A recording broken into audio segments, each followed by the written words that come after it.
mahuli sa sogo. Dahil sinundan tayo ng misis ko. Buti lang siya ay naligaw dahil liko-liko. Talang shotgun, yari tayo. Huwag kang mag-isip ng ano pa man. Basta minsan sa isang linggo tayo naman.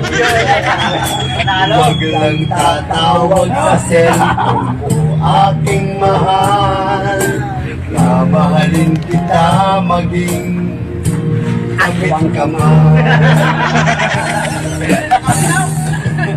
Mahal kita, ngunit sikreto lang. Iniisip nila ay chismis lang, huwag pakinggan. Mahal kita maging kapit ka man.